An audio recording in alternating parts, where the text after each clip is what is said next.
Have you ever stood at a drive-thru window and just completely frozen?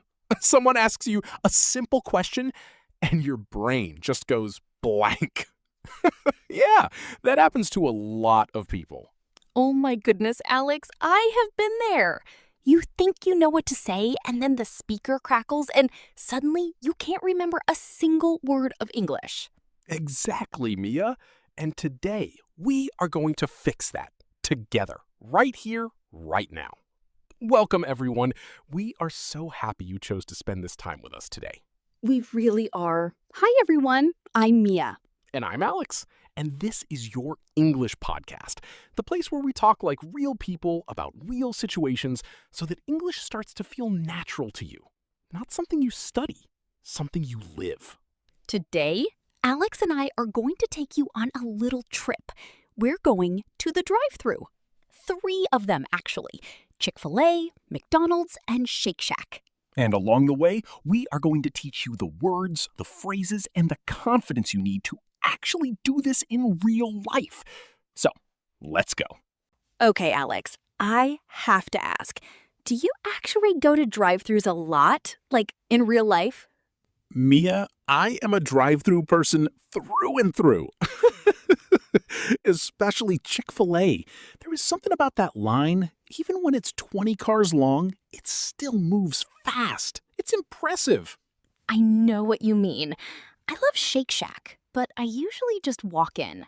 I get a little nervous at drive-thrus because you have to talk so fast, you know? That is such a real thing, Mia. The drive-thru moves quickly. People expect you to know what you want.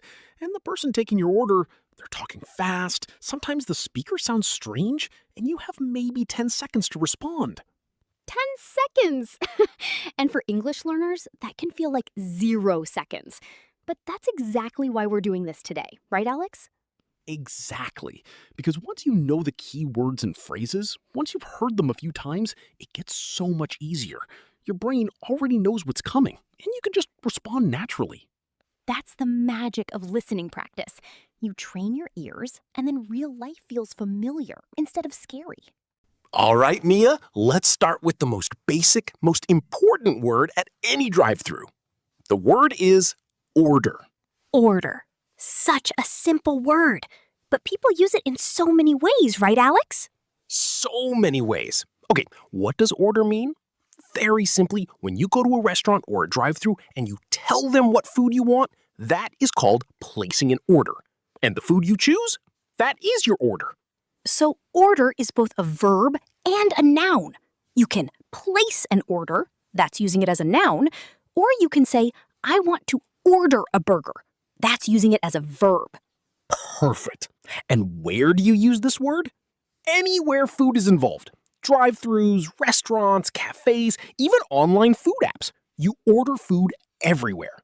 When do people say it? The moment you're ready to choose your food. The person at the window will ask, and you'll respond with your order. Let me give you some easy examples. I'd like to place my order, please. Or, can I take your order? That's what the employee says to you. Or just simply, I'm ready to order. That's it. 3 words, very powerful. Now, let's do a quick little scene. Mia, you be the drive-thru worker. I'm pulling up to McDonald's. Welcome to McDonald's. Can I take your order? Yes, I'd like to order a Big Mac, please. Perfect, Alex. Simple, confident, exactly right. Okay, next word, Alex. This one is so American. You will hear it at almost every single drive-thru. Are you ready? Ready. The phrase is pull up or pull forward. Oh, yes, this is such a common one. And if you don't know it, you might be confused. So let's break it down. Pull up or pull forward, it means move your car ahead. Drive your car a little bit forward toward the next window. Exactly. So the worker might say, can you pull up to the second window? That means drive your car to window number 2. That's where you pay or pick up your food. Or they might say, go ahead and pull forward. Same idea. Just move your car ahead a little. Where do you hear this? only at drive-thrus. This is very specific to that situation. It's a driving instruction mixed with a food instruction. Only in America, right, Mia? Only in America, Alex. Okay, little scene. You just ordered your food at the speaker. I'm the worker at the first window. Okay. I just said my order. Your total is $6.50. Go ahead and pull forward to the first window.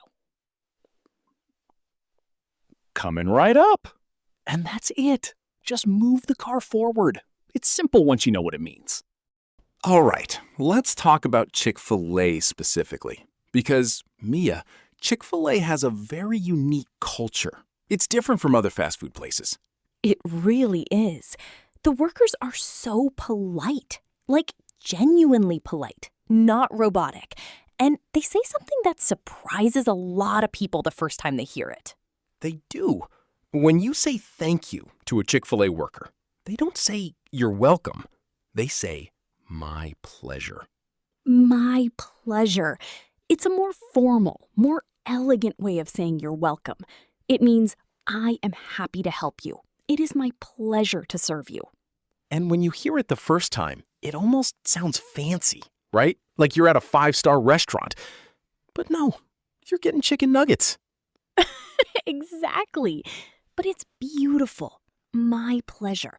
It's warm. It's genuine. It shows real kindness. And it's something you can use too in your own life. Absolutely. If someone thanks you for helping them, instead of just saying no problem or yeah, try saying my pleasure. It sounds confident, warm, and very natural in American English. I love that, Alex.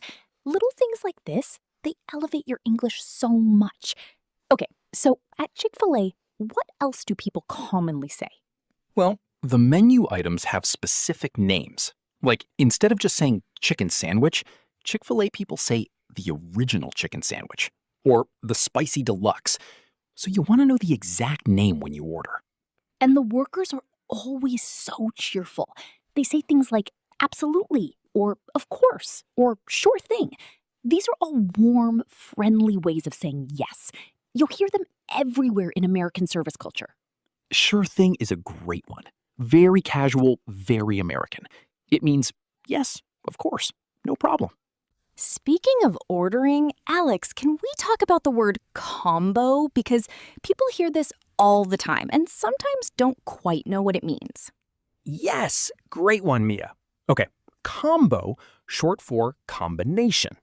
At a drive-thru, a combo means you get the main item plus a side plus a drink, all together as one package. One price. So, for example, at McDonald's, a #1 combo means a Big Mac burger, French fries, and a drink, all together. Exactly. And the worker will often ask you, would you like to make that a combo? Which means, do you want to add fries and a drink to your order? And at drive-thrus in America, combos are sometimes called meals too, like, I'll have the #2 meal, please. Same idea. Right. So combo and meal in the drive-thru world, they basically mean the same thing. A complete set of food. How do people use it? Very simply. I'll have the #3 combo. Or can I get the meal with that? Easy. And one more thing. When you order a combo, they'll ask you what size. Small, medium, or large. So be ready for that question. Let's do a quick scene. Alex, you're at McDonald's. I'm taking your order. Welcome to McDonald's. Go ahead with your order whenever you're ready. Hi, can I get a #1 combo, medium size, with a Coke, please? Sure thing. Medium Coke with your Big Mac combo. Anything else for you today? Nope, that's it. Thank you. Pull up to the first window. We used pull forward again. We did. It never stops. It's everywhere. You know, Mia, I've been thinking. The reason these small, real-life conversations are so powerful for learning English, it's because you train your ears. You start to expect certain phrases, and when you expect them, you understand them without even trying. That's such a good point, Alex. And honestly, if you guys are enjoying learning English this way, through real conversations, real situations, please subscribe to our channel because we are going to keep making these for you. every single one is a little piece of real English that you can carry with you into your real life. All right, back to the drive-thru. Mia, there's one more phrase I hear at walk-up counters and sometimes at drive-thrus too. It is for here or to go. For here or to go? This is a question asking, are you going to eat inside the restaurant or do you want to take your food with you?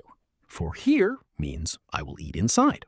To go means I will take it with me. And at a drive-thru, the answer is almost always to go because you're in your car. Right.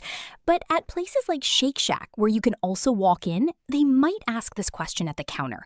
And the answer is easy. Just say, to go please, or for here please. Short, simple, confident. Perfect. And sometimes in more casual places, you might hear, is that to go? Same question, slightly different wording, but you know exactly what it means now. Let's talk about Shake Shack now, Alex, because Shake Shack is a little different. It feels more like a real restaurant, but fast. Shake Shack is what people call fast casual, which means it's faster than a regular restaurant, but better quality than normal fast food. The burgers are fresh, the shakes are real, and the whole experience feels a little more premium. And at Shake Shack, or honestly at any of these places, people love to customize their order. This word, customize, it means change it to fit exactly what you want. Customize. What does it mean? It means you make changes. You choose what to add, what to remove, how you want your food prepared, exactly your way. Where is this used? Everywhere in American life. Restaurants, coffee orders, online shopping, even building your own phone plan. Americans love to customize things. When do people say it? When they want something different from the standard option. Like, can I customize my order? Or, I'd like to customize this burger. How do people customize food? You might say, can I get that without onions? Or, can I add extra cheese? Or, can I swap the fries for a salad? Those phrases, can I get that without, and can I add, those are so useful. Learn those two, and you can customize anything. Let's do a scene. Alex, you're at Shake Shack. You want to customize your Shack burger. Hi, welcome to Shake Shack. What can I get for you today? Hi, can I get a Shack burger? But can I customize it? I'd like no pickles. And can I add extra Shack sauce? Absolutely. No pickles, extra Shack sauce. Anything else? That's it. Thank you. You see how easy that was? Just say what you want to change. People do this every single day. And notice I said, can I get? Not I want. Can I get sounds more polite, more natural in American English. It's a small thing, but it makes a big difference. Okay, this next part is so important, Mia, because it's the moment that makes people nervous. Paying. The money conversation at the window. Oh, yes. This is the part where people freeze up. The worker says a number fast and you don't catch it. And then silence. Awkward silence. Let's fix that right now. The word is total. Your total is the full amount of money you owe, the final number. So the worker will say, your total is $8.75. That means you pay $8.75. And if you pay with cash, meaning actual paper bills and coins, they might give you change back. Change is the extra money they return to you if you pay more than the total.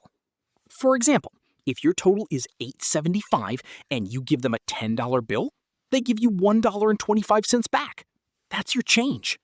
And these days, most people pay by card, a credit card or debit card, and sometimes they ask cash or card. Just say which one you're using. Let's hear it in a quick scene. Mia, you're the cashier at Chick-fil-A. Hi! Your total today is $9.40. I'll pay by card, please. Perfect! Go ahead and tap or swipe when you're ready. Done. Thank you. My pleasure. See, we used the Chick-fil-A phrase too. My pleasure. So good. And notice I said, I'll pay by card. Very simple, very clear. That's all you need to say. And if you don't catch the total, it's completely okay to say, I'm sorry, could you repeat that? Nobody minds. It happens all the time. That is such a good point, Mia. Could you repeat that? 4 words that save so much confusion, and they are very polite. Very natural. Alex, we covered so much today. Order, pull forward, combo, for here or to go, customize, total, my pleasure. These are real words, real American English, spoken every single day at millions of drive-thrus across the country. And now you know them too. The next time you're at a drive-thru, real or imaginary, you're going to hear these phrases and feel confident. Not frozen, confident. That's the goal. Not perfect English, confident English. The kind that gets you your food. The most important kind. Mia, I want to say something to everyone who made it all the way through this episode. Say it, Alex. You are doing something really special. You chose to spend time with us today, listening to real English, building real skills. That takes effort. That takes commitment. And we see that. We respect that. We really do. And if this kind of learning feels good to you, natural, relaxed, conversational, please subscribe because we have so many more episodes coming. Real life English, real situations, just like today. Next time, Mia and I are going to the grocery store. Different words, different phrases, but the same warm, easy, natural English that you can actually use. We'll see you there. Take care of yourselves, keep listening, and remember, every time you understand one more word, one more phrase, that's real progress. That's growth. See you soon, everyone. Bye for now.